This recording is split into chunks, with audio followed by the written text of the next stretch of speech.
Hey, what's good, everybody? This is John Jake Gaming on the mic here, coming at you with a historic rivalry game, one of the best rivalry games in terms of tradition in all of college football. The Air Force Falcons taking on the Navy Midshipmen as part of that Commanders-in-Chief trophy. And I am super pumped for this episode. And if you are as well, make sure you go ahead and smash that like button for me. Hit that subscribe button as well if you have to be brand new, as Hazik Daniels going to try to start us out. Trying to throw that thing over the middle, but man, nobody was home. I actually was not too terribly sure who he was trying to throw the football to. Let's hope for some more positive plays down the line, as Daniels will drop back, get the screen off to Jordan Guidry, who fights for that first down. Let's go, baby. First down, Air Force. And we certainly need that one, as Navy got themselves a field goal to start this game. So down 3-0 early. Let's see if we can change that narrative and kind of raise the standards. Get this first lead of the game, as we do have 1st and 10 coming up. We got a nice drive going as we try to pitch it out to our running back, and we fumble the football. It ends up being lost. Man, that is tough. We lose the football in that fashion, trying to run the option attack. Man, that just isn't it. That is not how we wanted to go about doing things. So now we go ahead, we go to work, and thankfully Navy could not score on that possession. So we still find ourselves down 3-0. We got to take much better care of the football going forward. We just can't have any of that. We cannot accept that. As now 3rd and 7 coming up here. Got Daniels in the shotgun. He's going to drop back. Looking over. Going to set up the screen. He's got green space to work with. Jordan Guidry, the backup tailback, gets that first down for us and keeps the drive alive. But we're going to need some of that again, as we have another 3rd and short. This time taking it out to Deandre Hughes, but he cannot reach that first down marker though. 4th and 1. And our head coach did not want to grow some cojones and made us punt this football away. You absolutely hate to see it, but we will get this football back eventually. We're still only down 3-0. We're putting together decent drives, but we're not finishing. We're not executing when we really need to. Hopefully we can change that here soon, as Brian Roberts will end up picking up a first down. But yeah, at the same time, I'm also not shocked that this is going this way so far. These rivalry games between the military academies, they always seem to end up pretty ugly. Is not exactly known for its shootouts traditionally, so it is what it is there. But hey, we got to just execute a little bit better here. Let's see if we can do it here. 2nd and 4, going to run the option, and we fumble the football again. See, this is exactly what I'm talking about. If we had a clean pitch there, that was going to be at least a first down. Nobody was running with Jordan Guidry, and now we had this big loss on offense, and now we got to throw it on a 3rd and long. We're not the best throwing team on the planet, as Brian, he's trying to make something happen, but there just is nothing there. You know, should have tried to scramble to the outside when he had the chance. That didn't happen, and we had to once again punt this football away. We just got to do a better job with that. And maybe this will spark us a little bit. Deandre Hughes, how about this? Oh, step back cheese, baby. And it's a 36-yard catch. And finally, it took us a little bit. It almost took us an entire first half. But we are finally in the red zone for the very first time today, as Deandre Hughes is going to go ahead, make this carry for us, pick up a gain of 5 yards on the play. And it will make it 2nd and 5. Is now Brian set to drop back and pass. Going to throw over the right-hand side. Looking for his tight end, Kyle Patterson. But a little bit off target there. It is going to be incomplete. So now 3rd and 5 calling up. Going to try to fool him with the draw play. And Hughes just could not get himself going enough there. And we also had to settle for a field goal, and that's how this first half ends up going down in a very Got ourselves a barn burner for sure with a illustrious free-to-free ball game. Definitely going exactly how the military academies planned on going. Let's see if we can get something and open things up a little bit more in the second half. Oh, I did not see him. I straight up did not see him there, unfortunately. I thought we were going to have our tight end open. Like, it looked good. The intention was there, just not the execution of it. Navy is going to turn around. They're going to get a touchdown on that following possession. So now we're back down, being down by 7 points. We are trailing once again. We really got to get our offensive attack going. We need them to step up right here, right now. Let's go. 2nd and 10. This will help. Bryant, he's got some space on the outside. Makes a man miss down the sideline. And is going to be brought out of bounds, but not before crossing midfield. As we'll go ahead and run a speed option here. Bryant looking to create some space. He's able to shake and bake for a gain of 6. Looking a whole lot better right now. But a 3rd down is where we've truly struggled so far. Gotta get the sticks. Brian looking, trying to get it out to the left-hand side, but Brandon Lewis drops it. Are you kidding me? We cannot have those drops right now. It's absolutely killing us. And now 1st and 10 coming up as Brian gonna go ahead, pitch it out to the right-hand side, out to Jordan Guidry, who does manage to go ahead and pick up a gain of 13.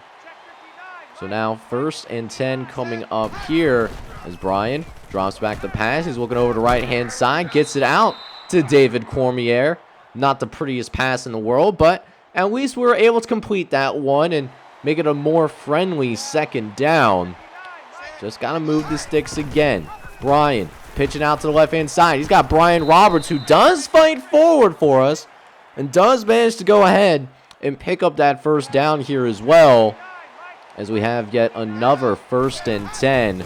Brian dropping, gonna get it out to Micah Davis, who gets lit up like a Christmas tree. Oh man, that should have been a hospital ball, as he threw it in there, and Micah Davis just gets absolutely crushed. He will still remain in the game. He watches those hockey highlights, and Navy sends an all-out blitz. It ends up working out for them. That's the 2nd sack for Diego Foga. And it's now 3rd and 12 because of it. Trying to pick up this 1st down desperately. Left-hand side, looking for David Cormier, and he drops it again. So now we got to punt this football away. Thankfully, Navy is not a very explosive offense for themselves, because offensively, we're just playing horrible right now. We are just not getting in any sort of groove right now, no matter if we're trying to pass the ball or if we're trying to run the football. Whatever we've tried to do, it simply has not worked right now. We do find Jordan Guidry out in the flat all by himself. Maybe that's what we need to get ourselves sparked a little bit. But we got to finish drives. Oh my goodness, this is going to drive me up a wall. As Hughes, he's going to cut upfield himself. He's going to get across the 35-yard line. And we're now sitting on the edge of field goal range. 2nd and 11 now. We're getting close to the end of the 3rd quarter. Brian dropping back, facing some pressure. And I don't know how we managed to get that in there, to be honest with you guys. But I am so glad that we did, because we really needed that. We needed that in the worst way. And now we're in this 4th quarter. We're still down by 7, but it sets up a touchdown to Micah Davis. And as long as our kicker does its job and makes the extra point, we just tied the football game thanks to that catch for Micah Davis. So how about that to get us going here? And defense still getting those stops. So now we have a chance to really take the lead here. We need it in the worst way. Hughes able to stay on his feet too. Managed to pick up a gain of 5. Could have been a lot more. Not a very good job of hitting the hole. We stumbled out there a little bit. Let's see if Deandre Hughes can make up for it though, as we'll try to run with him again. Hughes does manage to go ahead and pick up that first down for us. Gain of 7. As it will end up setting up yet another 1st and 10. Brian dropping back. He's looking around. He's going to just escape the pocket. He's going to run for it. And even having the presence of mind to go ahead and slide on down as well. And so a fresh set of downs that we get to work with here as Brian drops back, looking over the middle. Not sure who he was looking at, but it does end up hitting the ground. And it is incomplete. So now, 2nd and 10. Brian dropping back, throwing it short over. It's the backup tight end. Julius King, I believe is his name. Dalton King. You can tell we don't target Dalton King very often. If I can't even remember a guy on my own offense's name, right? So that's how often we've used him this season. But he does get a nice little play here. And Brian going to go ahead and try to pick up the first down and refuses to go down. But it really hurts him in the end because he fumbles the football away. And that's the last thing that we need right now. With 4 minutes left to play here in this game. But we are so fortunate that Navy does not end up scoring there. It's still a tie game, and we still got a shot to win this thing. I don't know if we honestly deserve it or not. We're playing like hot garbage in this game, man. It has not been a good look for us, no matter what we tried to do. We'll see if Warren Bryan can save the day, though, as Bryan, he's going to go ahead. He's going to run it out on the perimeter. He's going to pick up a gain of 19. It's going to be a first down for the Falcons. And now we're driving. Now we got some rhythm now. As Warren Bryan, he's simply just following the blocks here. And now we're in Navy territory. This would be a nice little win for us here on the road if we can get it done. Bryan dropping back, throwing to the left-hand side. Jordan Gittery makes a man miss and picks up the first down. Had a little bit of hard time getting upfield at first, but got that first down. Let's see if we can get that touchdown as Bryan looking, finds Kyle Patterson, and he's in the end zone with less than 2 minutes left to play here in this game. How about this to finally get ourselves our first lead of the game? With 1:36 left to play in this joint. And looks like we will end up hanging on and winning this game so long as we can pick up this first down. And Deandre Hughes almost gets there for us, a 5-yard gain. Navy still has 1 timeout, but if we can get this first down here, we can ice this game. And we go to Brian Roberts for us, who does plow himself forward for a gain of 6. Not the prettiest play, but it does what we need to do. We are going to be able to go ahead and run out the rest of this clock. And that does mean that we are going to leave Indianapolis, Maryland with a rivalry win over the Navy Midshipmen. And we go 1-0 in the Commanders and Chiefs Challenge. If we can beat Army, we'll take the trophy home. Man, oh man, boys. This game was ugly, y'all. I'm not going to lie to y'all. But I would rather have an ugly victory than to lose to the Naval Academy, man. We get the job done. Win 17-10. We got one out. It wasn't our best day. 5 for 15 on 3rd down conversions. We had 3 turnovers as well. That's not how we play Air Force football at the end of the day. 2 fumbles lost. We lost an interception too to go with it. It was an ugly game, but we did what we needed to do to win this game. Defense really stepped up because we just seemed like we were out of sorts on offense overall. But hey, 5-1 still at the end of the day. I'm glad we take that. So once again, we find ourselves with our backup quarterback in the game as Hazik Daniels. I don't know what his injury rating is, but he always finds himself getting hurt in this series, man. Once again, this time getting hurt, gone for the rest of the game. 2 for 5 for 24 yards, no touchdowns, no picks. So that does mean Warren Bryan got to step in once again. He had 12 for 24 passing, 169 yards, 2 touchdowns, and a pick. So he was fine when he was brought into the game. The thing that does concern me, though, Warren Bryant did have 2 fumbles in this one, lost one of them. Actually, no, he lost both of his fumbles. Now that I think about it, we can't have any of that. He did have 18 carries for 71 yards, though. We did not have a 100-yard rusher.